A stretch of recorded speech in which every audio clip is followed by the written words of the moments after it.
Hey guys, my name is Olivia and I'm a fashion and portrait photographer based in Chicago. So today I'm going to be talking to you all about 5 things that you really don't need as a beginner photographer.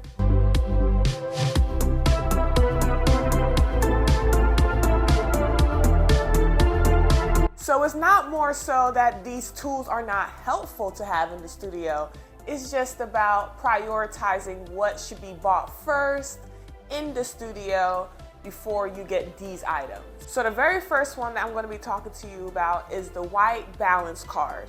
So you might see this a lot in a lot of people's videos or just kind of learning about photography, that a lot of people use white balance cards, especially when they're doing film work or even photography as well. So basically it's just a card that has a gray side usually and a white side. And so what you would do when you're doing photo shoots is you hold it up, do a quick photo with the model or the subject with it, and then continue on, let it go and continue on with your shoot.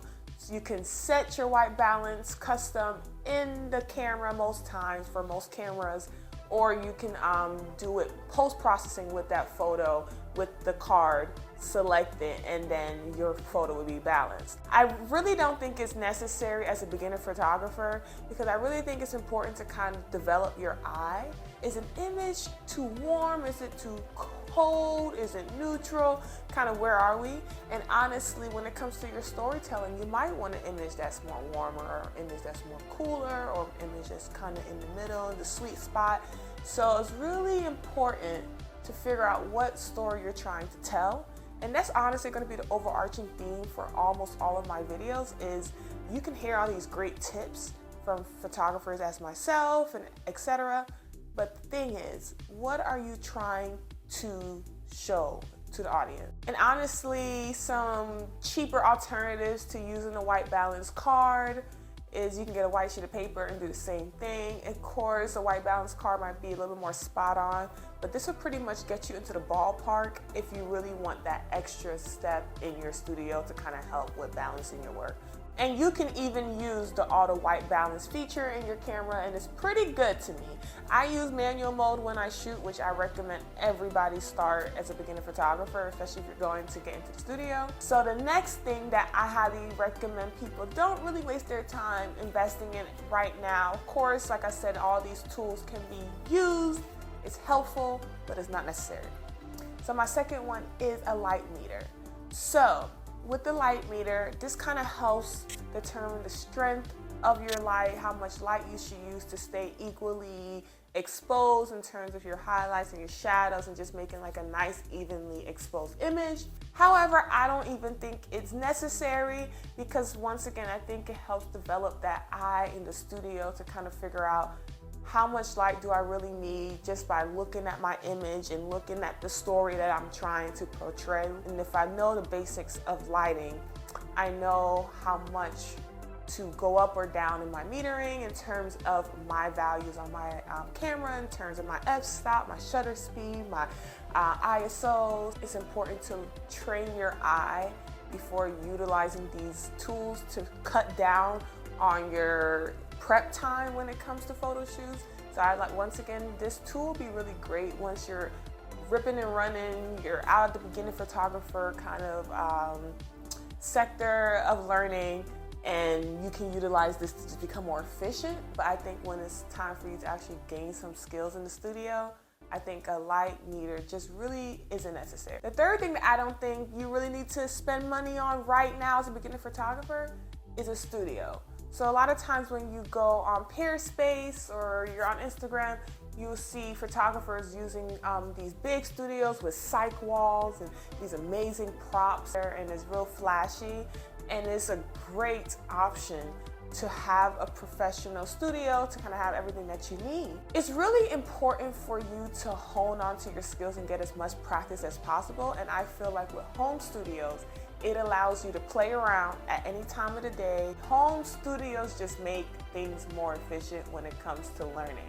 And you don't have to spend, I don't know, $50, $60, $100, $200 an hour renting out a studio and you feel rushed to practice. So to start off with your studio, you really just need the essentials for your backdrop, you need the essentials for your lighting, and you just need a subject. So it's really simple to kind of push your money more into investing in those tools versus the tools that I'm mentioning today. The next thing that I really don't think is necessary, of course, is amazing to have once that time comes, but to start, I don't think is necessary. And that is any of those really fancy lenses that everybody mentions when you watch photography videos, such as the 24 to 70 millimeter or the 70 to 200 millimeter, the 35 millimeter prime lens that's like beautiful from a high-end, high-level lens. Like, you don't need that to start. You really need to gain the fundamentals of photography, and you can make amazing work with the things that you have right now. Of course, you can start with just your kit lens, but if you're looking to upgrade a little bit more, I highly recommend starting with prime lens. So prime lens that I highly recommend is like the Nifty 50, which is the 50 millimeter lens, or the Pancake lens, which is the 24 millimeter lens, and that's the lens I'm actually using right now. So those are two example lenses that a lot of beginner photographers start off with. So don't feel pressure to get those, because a lot of times I know they're like $1,000, $2,000, $3,000, $4,000. Don't let the start of your photography journey stripe you from all the money that you have in your account.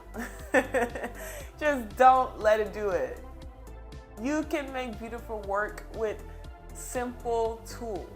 And my last thing that I really don't think you really need to start off as a beginner photographer is a huge photography team. So I know a lot of times you might see the credits of a photo and you're like, wow, they have like 10, 12 people on set to make this one image come to life.